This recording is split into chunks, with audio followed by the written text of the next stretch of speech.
तो आज हम लोग चैप्टर को आगे बढ़ाते हुए जो चैप्टर है मेटल और नॉन मेटल, इसमें आज हम इसके ओर्स और मिनरल्स की बात करेंगे। मतलब मिनरल्स यानी खनिज और ओर्स मतलब अयस्क, इसके बारे में बात करेंगे।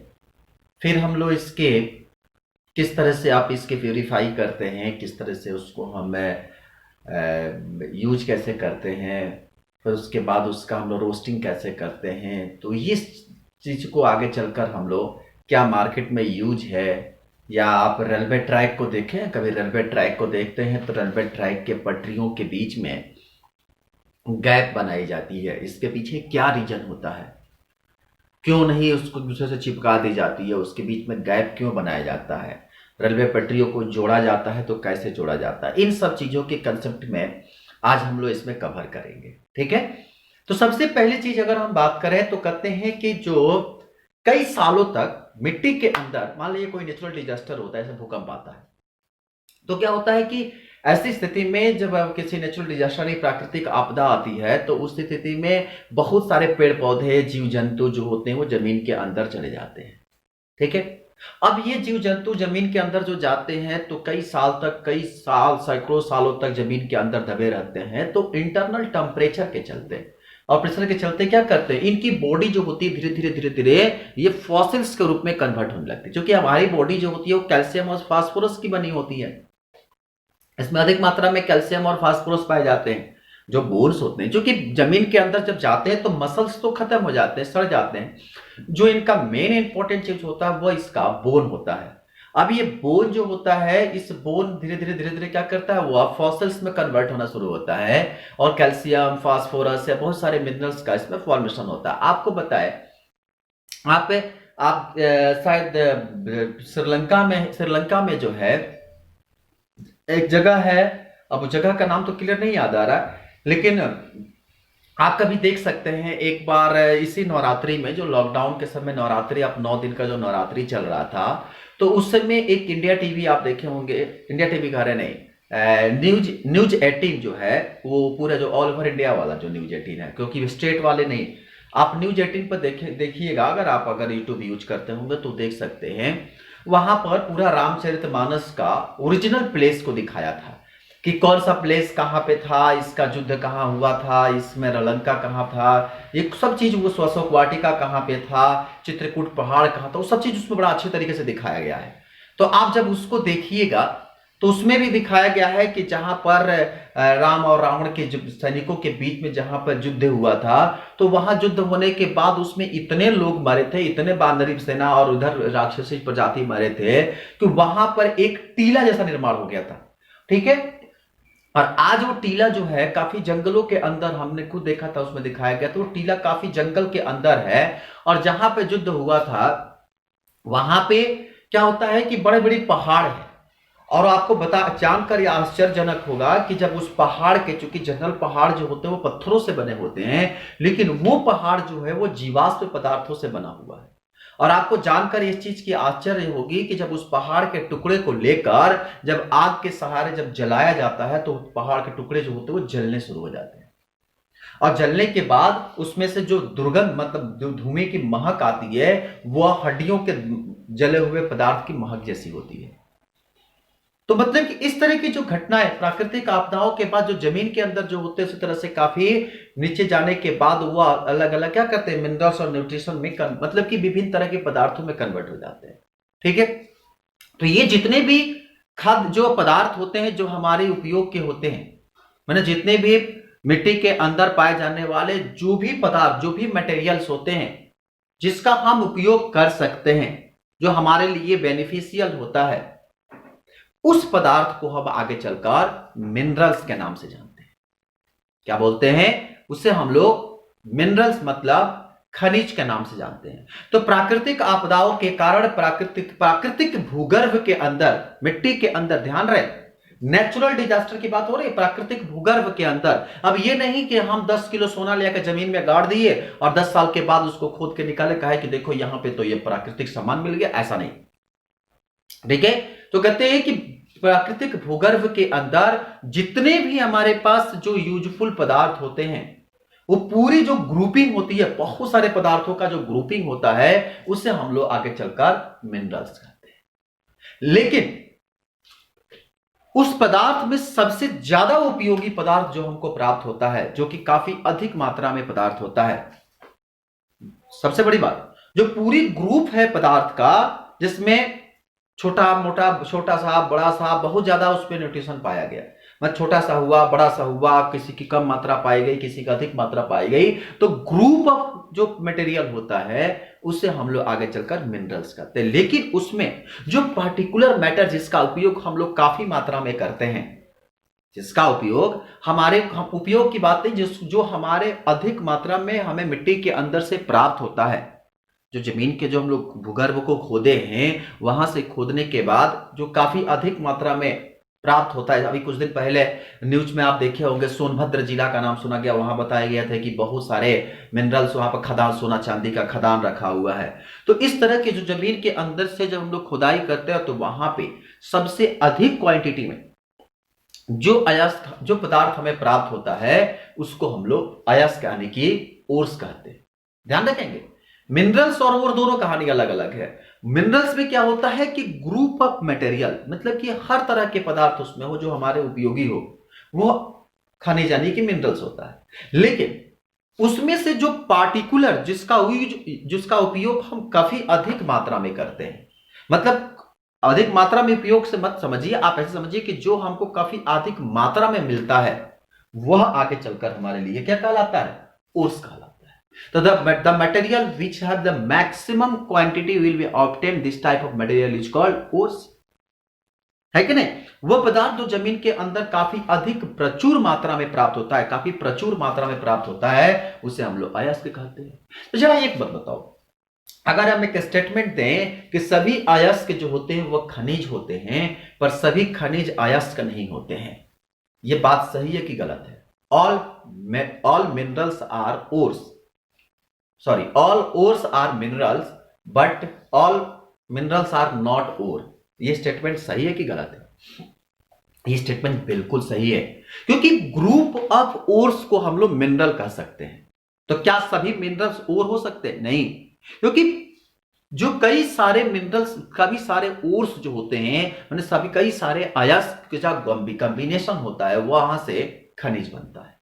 तो कह सकते हैं कि सभी अयस्क जो होते हैं वो खनिज हो सकते हैं, क्यों? ग्रुप ऑफ ओर्स है, कई सारे ओर्स मिले, तो सारे अयस्क जो होते हैं वो खनिज हो सकते हैं, पर सारे खनिज जो है वो कभी अयस्क नहीं हो सकते। ठीक है, अब देखो, तो जब ये सारे पदार्थ जब मिल जाते हैं, तो उसको जब हम प्यूरिफिकेशन करते हैं, तो कहते हैं कि जो भी खनिज पदार्थों में जो हमें अशुद्धियां प्राप्त होती है, जो इनप्योर मटेरियल्स होते हैं, जिसका हमें कोई यूज नहीं होता है, ठीक है, तो उसको हम लोग आगे चलकर गैंग के नाम से जानते हैं। क्या बोलते हैं? गैंग, ठीक, GANGUE, गैंग के नाम से जानते हैं। ठीक है, तो अब देखो, इसकी प्यूरिफिकेशन हम लोग कई मेथड से करते हैं, क्योंकि आपके एनसीईआरटी के सिलेबस में प्यूरिफिकेशन मेथड के बारे में कोई नहीं चर्चा किया है, फिर भी हम आपको एक दो प्यूरिफिकेशन मेथड जो है उसको चर्चा कर देंगे।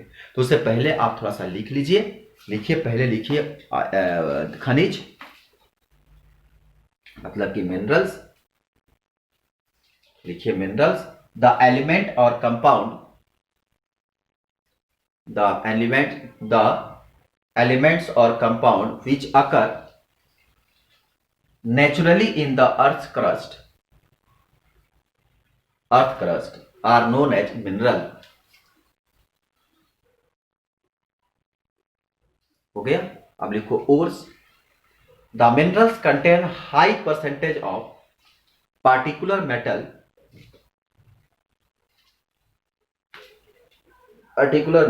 and metal can be profitably extracted from it। These minerals are called ores। लिखिए, प्राकृतिक भूगर्भ में पाए जाने वाले, प्राकृतिक भूगर्भ में पाए जाने वाले सभी तत्व या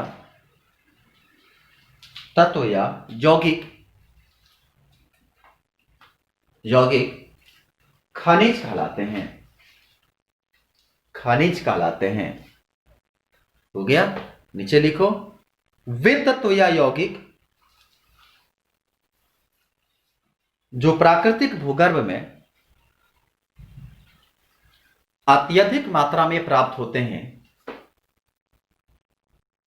जो हमारे लिए काफी उपयोगी होते हैं, अयस्क कहलाते हैं। नीचे लिखिए, सभी सभी अयस्क सभी अयस्क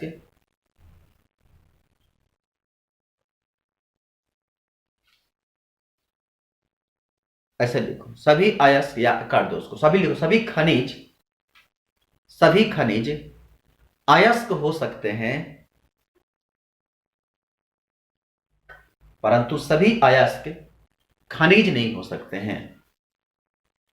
सभी खनिज अयस्क हो सकते हैं, परंतु सभी अयस्क खनिज नहीं हो सकते हैं।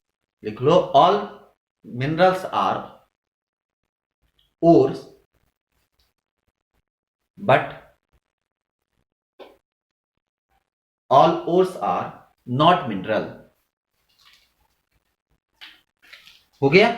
अब देखो, जो भी हमारे पास ये मिनरल न्यूट्रिशन पाए जाते हैं इसके अंदर, तो उसको हम लोग क्या करते हैं कि किस तरह से उसको हम लोग एक्सटेंड करते हैं। तो उसको कहते हैं कि जो भी हमारे पास मिनरल न्यूट्रिशन या एलिमेंट होते हैं वह कई कैटेगरी के होते हैं।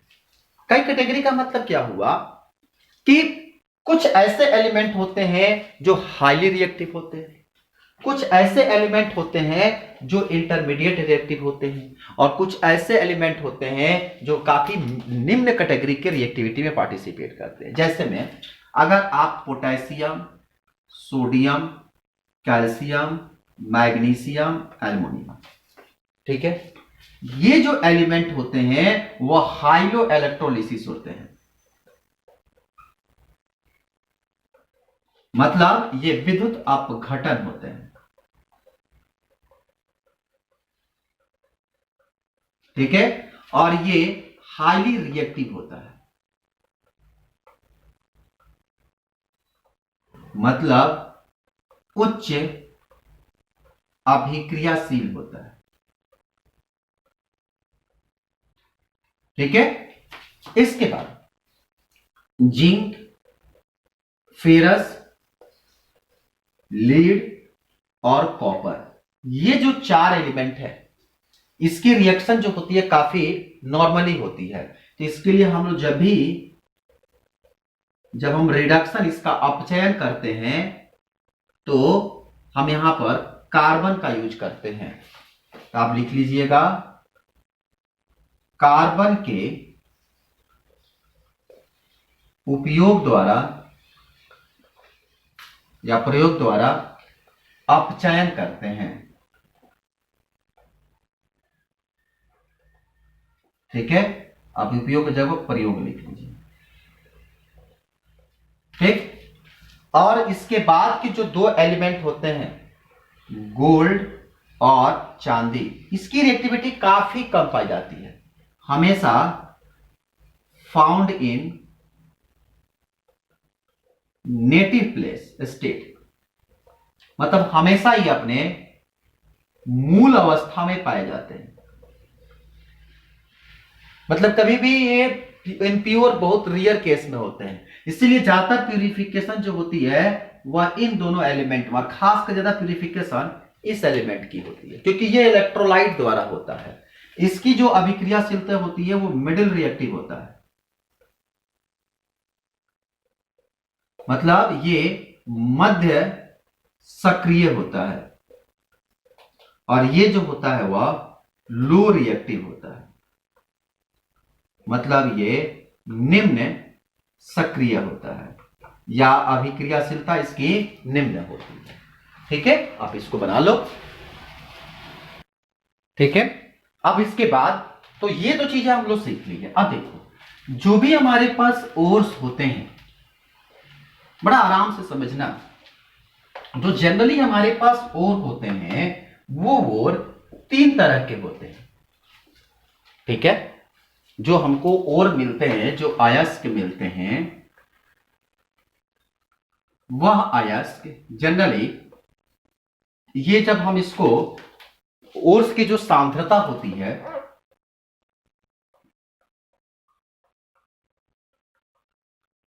कंसंट्रेशन ऑफ ओर्स, अयस्क की सांद्रता, हम एक काम करते हैं, टेबल बनाते हैं, आप केवल लिख लेना। अब देखो हम चार्ट बना दिए हैं। इसमें क्या होता है कि जो भी एलिमेंट होते हैं, कुछ नीचे कुछ कम दिख रहे होंगे आपको, हम सब कुछ समझा देते हैं। इसमें क्या होता है, जो भी हमारे पास अयस्क होते हैं वो अयस्क जो होते हैं वो 3 तरह के होते हैं। एक ऐसे अयस्क जिसकी हाई रिएक्टिविटी होती है, हम अभी चार्निक वो बनाए थे, टेबल बनाए थे, आपको याद होगा कि जो एलिमेंट जो है काफी हाईली रिएक्टिव होते हैं, ठीक है, उनका हम नाम भी डाले थे, क्या था, पोटेशियम, सोडियम, मैग्नीशियम, कैल्शियम, और क्या था, सोडियम, पोटेशियम, मैग्नीशियम, कैल्शियम और एल्युमिनियम। ये एलिमेंट जो होते हैं वो हाईली रिएक्टिव होते हैं। ठीक है, कुछ एलिमेंट जो थे वो लोग की रिएक्टिविटी कम होती है, इसमें जिंक, फेरस, कॉपर, लीड। ठीक है, और जिसकी रिएक्टिविटी बिल्कुल कम होती है होता है सिल्वर और गोल्ड। ठीक है, तो ये जो एलिमेंट है जिनकी रिएक्टिविटी काफी ज्यादा होती है, वो एलिमेंट जो होते हैं मेटल स्टेज में, जो फ्री स्टेज में नहीं होते हैं, उनकी प्यूरिफिकेशन करने के लिए हमें क्या करना पड़ता है, विद्युत अपघटन करना पड़ता है। तब वो एलिमेंट क्या करता है, 2 अलग अलग भागों में टूटता है, तो एक पर पॉजिटिव एक पर नेगेटिव चार्ज आता है, फिर इलेक्ट्रॉन डिस्प्लेस होता है, तो हमको प्योर एलिमेंट मिलता है। ठीक है, बताएंगे आगे हम इसकी प्रोसेस। तो ये पहला चीज की हाई रिएक्टिव एलिमेंट होता है, अत्यधिक अभिक्रियाशील धातु या अधिक सक्रिय धातु इसको भी कहते हैं। जब इसका हम इलेक्ट्रोलिसिस कराते हैं, इलेक्ट्रोलिसिस ऑफ मेटल और जब विद्युत अपघटन कराते हैं धातु का, तो अब हमको प्योर मेटल मिलता है। ठीक है, शुद्ध धातु हमको मिल जाता है। अभी देखो ये जो हमारे पास एलिमेंट है, इसमें 2 तरह की अयस्क, 2 तरह के हमारे पास प्यूरिफिकेशन होता है। एक को हम लोग कहते हैं सल्फाइड अयस्क और एक को कहते हैं हम लोग कार्बोनेट अयस्क। ठीक है, जो सल्फाइड अयस्क होता है उसका हम लोग कराते हैं भर्जन, यानी कि बोले तो रोस्टिंग, अभी बताएंगे रोस्टिंग किसे कहते हैं। ठीक है, और जो कार्बोनेट होता है उसका हम लोग कराते हैं क्या चीज, कैल्सिनेशन, हिंदी बोलते हैं निष्पातन। ध्यान रखेंगे, जो कार्बोनेट होता है, जो भी मेटल का कार्बोनेट होता है, वह हमेशा हीट करने के बाद कार्बन डाइऑक्साइड देता है और मेटल का ऑक्साइड देता है।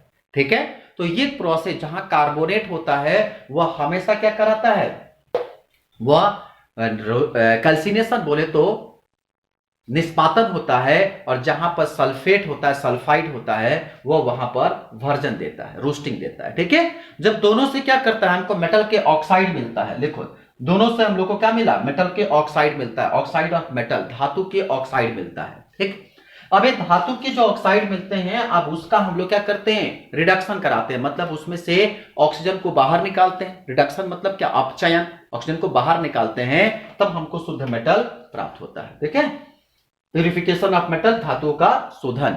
यहां लिखा है ऑक्सीडाइड ऑफ मेटल मतलब धातुओं के ऑक्साइड, फिर लास्ट में लिखा है रिडक्शन ऑफ मेटल, धातुओं का अपचयन। ठीक है, अब जो होता है कम से कम जो रिएक्टिव एलिमेंट होते हैं उसमें क्या होता है कि जनरली वो जो लो रिएक्टिव एलिमेंट होते हैं, कम सक्रिय धातु होते हैं, वो क्या करते हैं, सल्फाइड का फॉर्मेशन करते हैं। आपको बताया था कि सोने चांदी के ऊपर जो होता है वो ब्लैक रंग की लेयरिंग आ जाती है, जो सिल्वर ऑक्साइड होता है, सल्फाइड होता है। तो ये क्या करता है कि इसमें जो प्योर होता है, इनप्योर होता है, या प्योर जो मटेरियल जो मिली जाती है, वो जो होता है वो सल्फाइड अयस्क होता है मेन रूप से। ठीक है, अब इस सल्फाइड अयस्क, जहां सल्फाइड आ गया वहां क्या करेंगे, वर्जन करेंगे, यानी कि यहां पर रोस्टिंग करते हैं। रोस्टिंग करने के बाद उसके बाद उसको हम लोग रिफाइन करते हैं। रिफाइन का हिंदी बोलते हैं परस्टीकरण। ठीक है, तो हिंदी में लिखा गया परस्टीकरण, परिष्टीकरण। इसको रोस्टिंग करते हैं, रोस्टिंग करने के बाद सॉरी रिफाइनिंग करते हैं, रिफाइनिंग करने के बाद हमको प्योर मेटल मिल जाता है।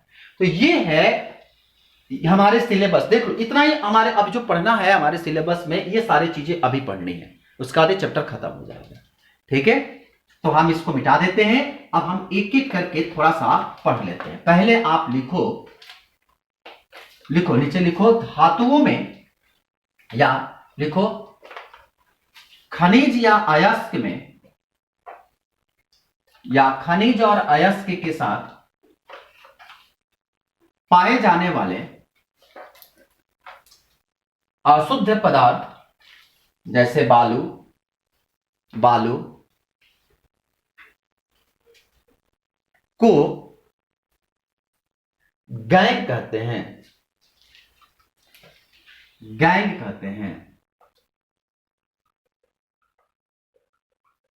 लिखो,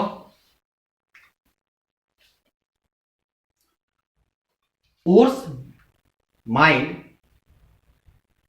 from the earth are usually contained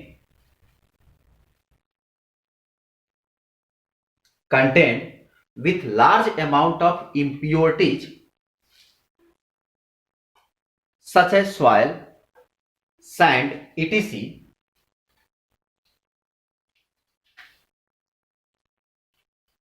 etc. is called gangue.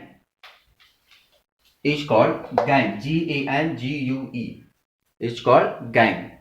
ठीक है। अब देखो, इसको हम लोग निकालने के लिए हम लोग कई सारे मेथड अपनाते हैं। ठीक है, कई सारे हम लोग मेथड अपनाते हैं। जैसे में हम लोग एक मेथड पढ़ते हैं, हम लोग कहते हैं फेम प्लावन विधि।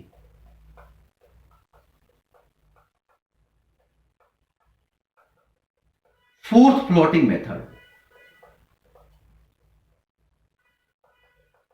फोर्थ फ्लोटिंग मेथड मतलब इसमें क्या करते हैं, जो हमारे पास, अब चूंकि मिनरल्स न्यूट्रिशन के साथ सारे के सारे क्या होंगे, जो मिट्टी कण होते हैं उसमें धूलकण पाए जाते हैं। अब उनको प्यूरिफाई करने के लिए, अब उसमें से धूलकण को हटाने के लिए क्या करते हैं, आपके घर पे मम्मी जो होती हैं, अगर मान लो कि चावल है उसमें बालू मिला रहता है, अगर सपोज करो, या कुछ भी कंकड़ चालू खाल का कंकड़ होता है, तो उसको हम लोग पिकिंग मेथड मतलब हाथ से चुन के निकाल देते हैं। लेकिन जब नीचे मिट्टी या बालू बना बचा रहता है तो हम लोग हाथ से तो चुन के निकाल नहीं सकते हैं। तो मम्मी क्या, तो उसको बार बार पानी से धोती है, और पानी से धोती है, थोड़ा चावल निकालती है, फिर पानी डालती है, फिर धोती है, धीरे धीरे करके पूरा बालू क्या करती है, निकाल लेती है। तो वहां पर हम कोई केमिकल यूज करते नहीं है। पर यहाँ पे क्या करेंगे कि चूंकि मिनरल सॉल्यूशन काफी प्योर क्या कहते हैं, ज्यादा मात्रा में पाए जाते हैं, और उसमें जो बालू के कण होते हैं उसको निकालना बड़ा डिफिकल्ट होता है। तो उसके लिए क्या करते हैं कि सबसे पहले एक हम कंटेनर लेते हैं।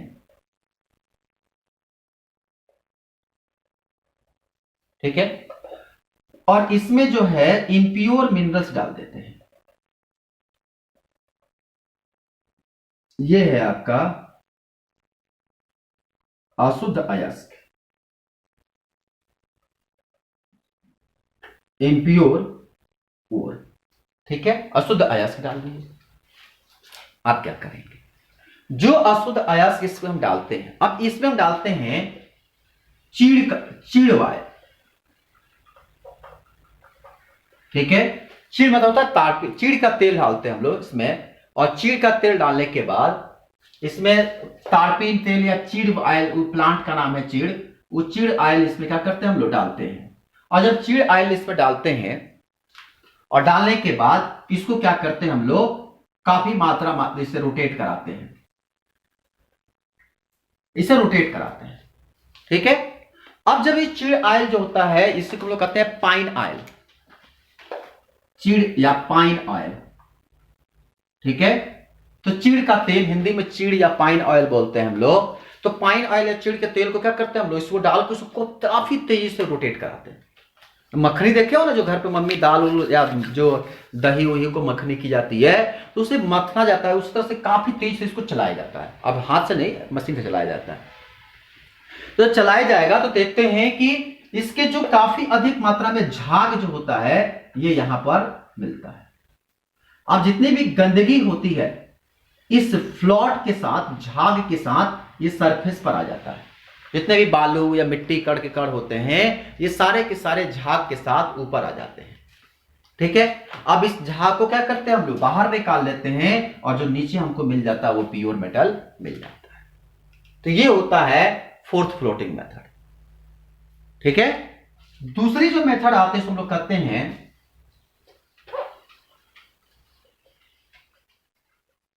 Conveyor belt method.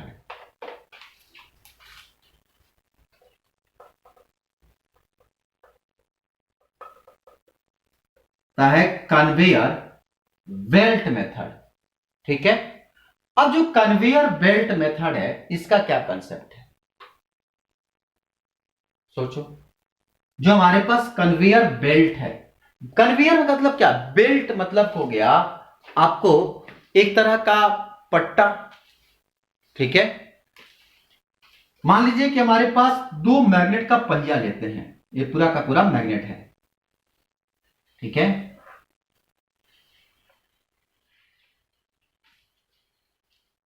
ठीक, अब उसकी क्या करते हैं हम लोग, इस पर एक हम बेल्ट लगा देते हैं।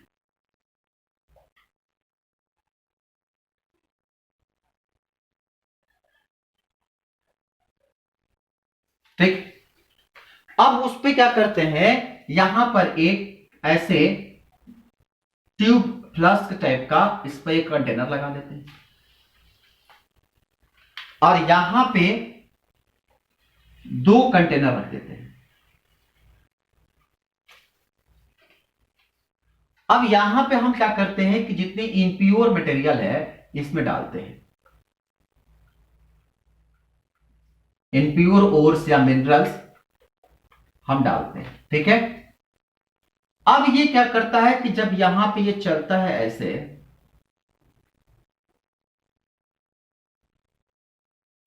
तो जो मैग्नेट होगा, जो मान लो कि अगर इसमें आयरन होगा, क्योंकि सारे के सारे मेटल ही होते हैं, जो आयरन होगा वो क्या करेगा, इस बेल्ट से चिपका रहेगा, क्योंकि मैग्नेट है, बेल्ट से चिपका हुआ रहेगा।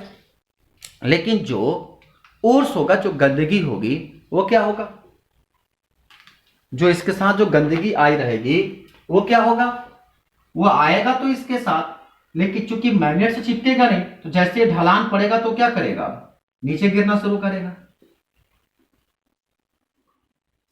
जितने बालू होंगे या जितने भी मिट्टी के कण होंगे वो क्या करेंगे, जमीन पर गिरना शुरू करेंगे। और चूंकि मेटल जो है वो क्या किया है, चिपका हुआ है। अभी जैसे ही इसका कन्वेयर बेल्ट से यहां तक तो चिपका रहेगा, अब जैसे चूंकि ये मैग्नेट तो पट्टा लगा है तो जाकर मैग्नेट चिपक नहीं सकता है, तो पट्टे पर ही रहेगा। लेकिन जैसे यहां पर आएगा, अब इसका मैग्नेटिक खत्म हो गया, तो धीरे धीरे क्या करेगा, वो जमीन पर गिरना शुरू। ये हमको मिलता है इम्प्योर पदार्थ, अशुद्ध पदार्थ, और ये जो मिलता है वो होता है प्योर मटेरियल, या हाँ कह सकते हैं प्योर मटेरियल, मतलब शुद्ध पदार्थ। तो इस तरह से हमको दो मेथड से, एक कन्वेयर बेल्ट मेथड और एक फोर्स फ्लोटिंग मेथड। ठीक है, तो आप इसको हमेशा याद रखिएगा, ये जो पहिया बनाया जाता है वो मैग्नेट का होता है। तो एक विद्युत चुंबकीय विधि हमारे पास जो है, चुंबकीय मेथड मिल गया हमको, मैग्नेट से हम इसको यूज करते हैं, और एक को हम लोग पाइन वाइल यानी कि तारपीन के चीड़ के तेल यूज करके हम लोग करते हैं। ठीक है, तो ये हम लोग को मिल गया फैन प्लावन विधि, और एक हमारे पास मिल गया कन्वेयर बेल्ट मेथड। ठीक है, अब देखो जो हमारे पास विद्युत कन्वेयर बेल्ट मेथड होता है, इसका भी यूज काफी अधिक मात्रा में जो है हम लोग इसको करते हैं। ठीक, अब देखो जो हमारे पास इस तरह के जब एलिमेंट्स का जब हम लोग प्यूरिफिकेशन करना शुरू करते हैं, तो जरा सोचो किस आधार पर जब हम लोग इसका, जब हम प्यूरिफिकेशन करते हैं, तो सबसे पहले आज हम लो रिएक्टिव एलिमेंट के बारे में पहले प्यूरिफिकेशन करेंगे। तो हेडिंग डालो, excreting metals low in activity series, extracting metals low in activity series. लिखो, निम्न सक्रिय धातु, निम्न सक्रिय धातुओं का सांद्रण, सांद्रण, निम्न सक्रिय धातुओं का सांद्रण। लिखो, निम्न सक्रिय धातु, निम्न सक्रिय धातु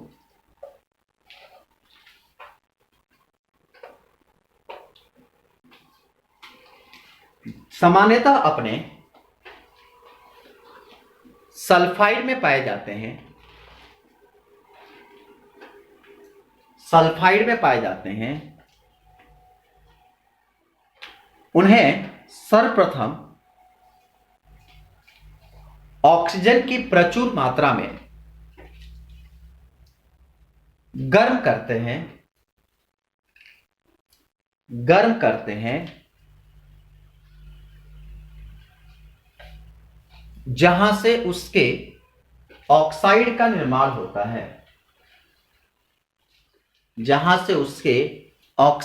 निर्माण होता है, यही प्रक्रिया भर्जन कहलाती है।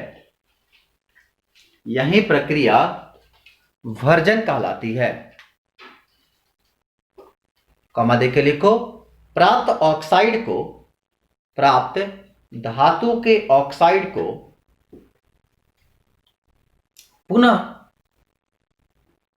अत्यधिक ताप पर गर्म करते हैं तो हमें शुद्ध धातु प्राप्त होता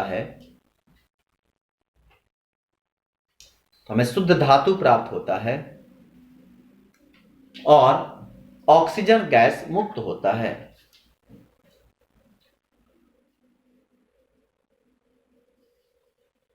हो गया। when जैसा लिखो, these metals are always present in form of metal sulfide,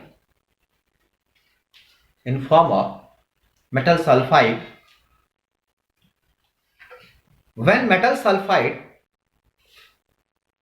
heated at high temperature in presence of air, metal oxide will form. This process is known as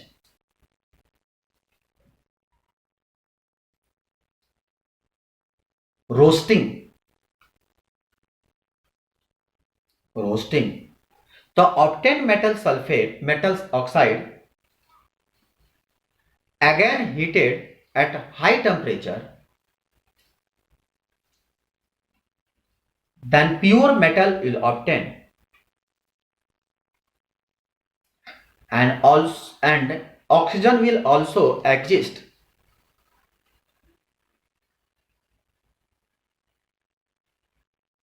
हो गया। अब देखो, कहा कि जो भी हमारे पास मेटल है वो जनरली जो होते हैं अपने सल्फाइड के फॉर्म में पाए जाते हैं। जैसे मान लो मर्क्यूरस सल्फाइड या क्यूप्रस सल्फाइड, जो भी हो।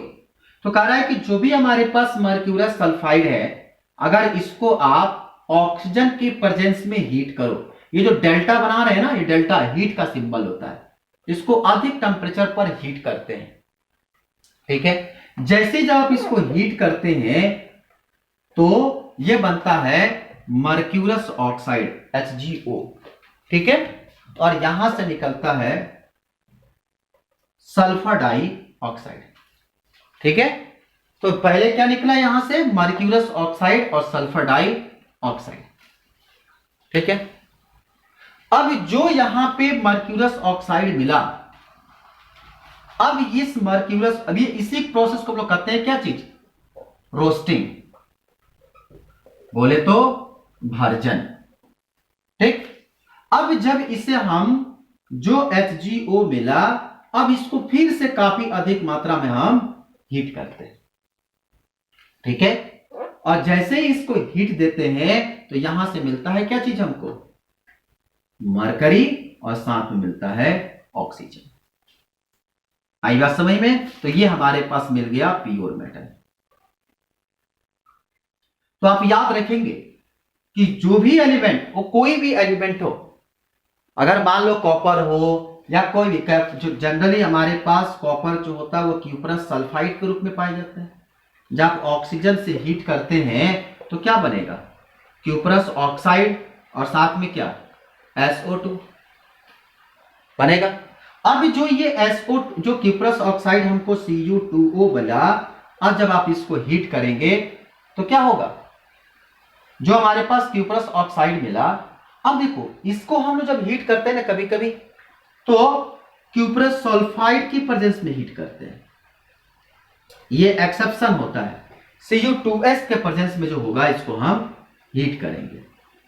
इसीलिए कहते हैं ना कि कॉपर का डिस्कशन कॉपर पायराइड से क्यों करते हैं। ये कॉपर पायराइड या सल्फाइड हमारे पास होता है, अब इसको हम डिस्कशन में डालते हैं और हीट करते हैं, तब हमको यहां से मिलता है कॉपर और सल्फर डाइऑक्साइड। तो ये चूंकि काफी रिएक्टिव होता है, तो लिख लो, नीचे लिख लो, copper is found as cuprous sulphide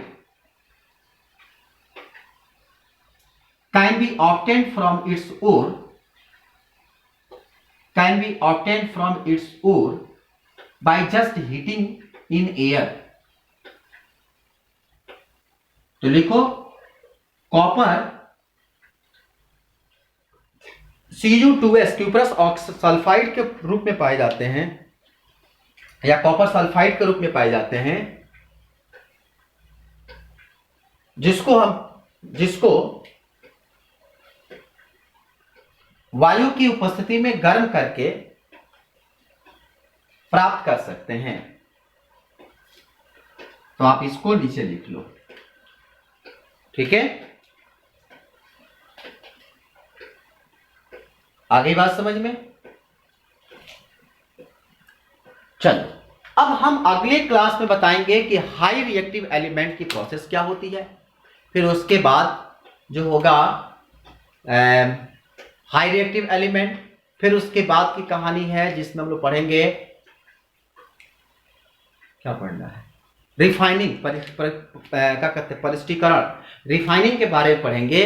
फिर पढ़ना है लास्ट में हम लोग को रोस्टिंग के बारे में, और रोस्टिंग को कैसे बचा जा सकता है। थोड़ा बाद का अगला लेक्चर जो होगा थोड़ा सा बड़ा होगा, ठीक है, पर घबराना मत, इतना भी बड़ा नहीं होगा कि आपको समझ में नहीं आएगा, ठीक। नहीं तो कहो तो हाई रिएक्टिव वाला आज बता दे क्या। चलो लिखो, हेडिंग डालो, बताई देते हैं।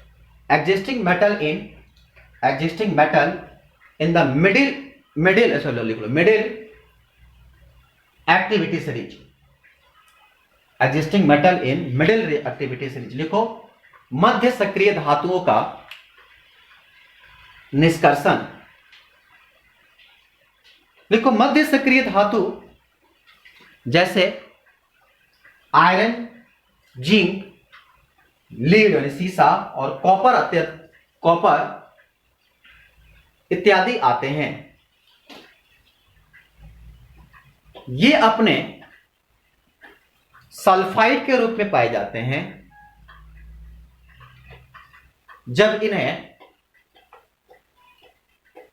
वायु की अत्यधिक मात्रा में गर्म करते हैं,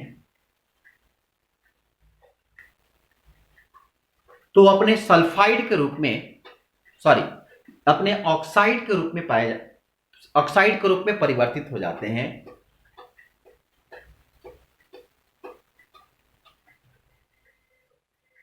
ऑक्साइड के रूप में परिवर्तित हो जाते हैं। यह प्रक्रिया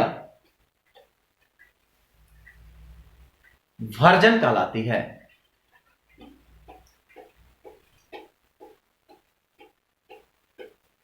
तथा पुनः गर्म करने के बाद शुद्ध धातु प्राप्त होता है।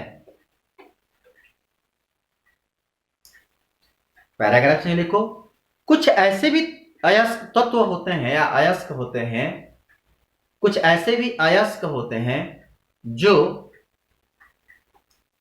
अपने कार्बोनेट के रूप में पाए जाते हैं, जो अपने कार्बोनेट के रूप में पाए जाते हैं। जब इसको गर्म करते हैं तो धातु के ऑक्साइड और कार्बन डाइऑक्साइड प्राप्त होता है,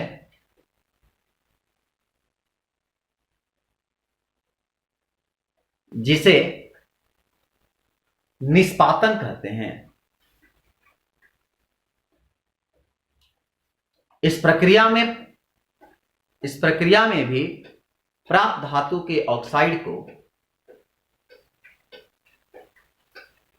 गर्म करने पर शुद्ध धातु प्राप्त होता है।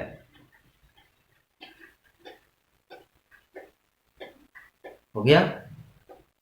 लिखो, in this series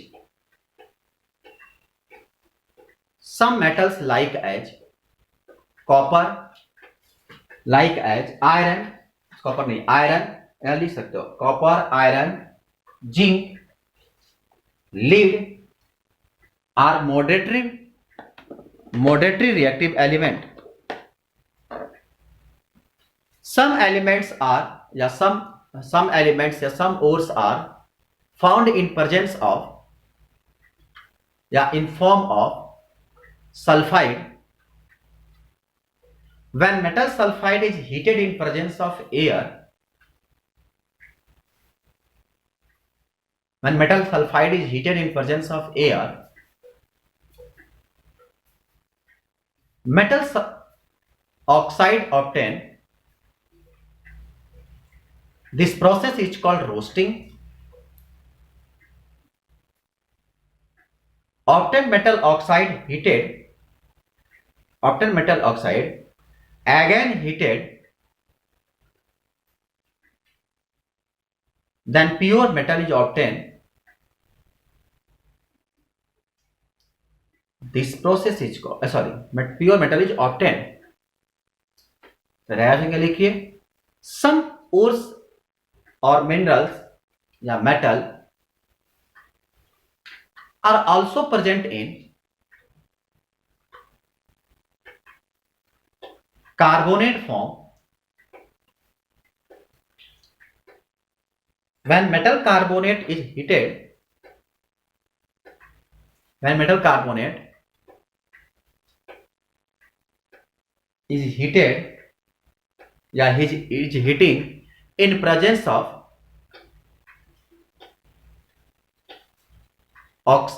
air, then metal sulfide is formed.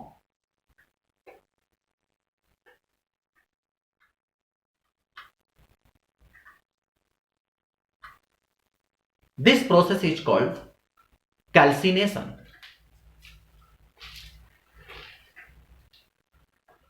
In this process,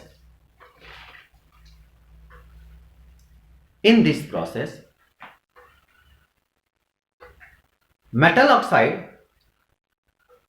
in this process, obtained metal oxide will again heat, then pure metal will form.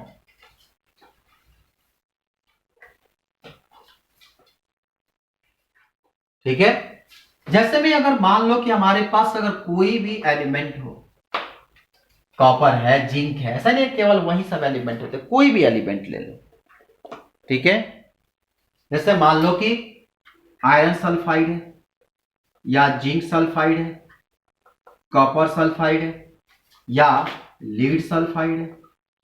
जब आप इसको जब ऑक्सीजन के प्रेजेंस में हीट करोगे, ये 3O2 लगाते हैं, जब आप इसको हीट करोगे तो ये बनता है ferrous oxide sulphur dioxide, zinc oxide sulphur dioxide, cuprous oxide sulphur dioxide और लीड ऑक्साइड सल्फर डाइऑक्साइड।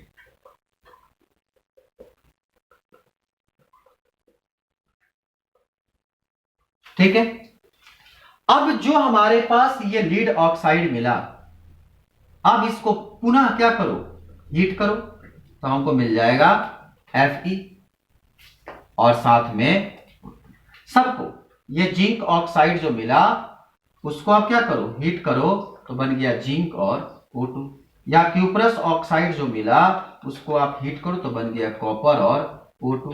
ठीक है। उस तरह से फेरस ऑक्साइड जो लीड ऑक्साइड मिला इसको हीट करेंगे तो बनेगा Pb। और ये प्रोसेस होता है, यही प्रोसेस कहलाती है क्या चीज, रोस्टिंग।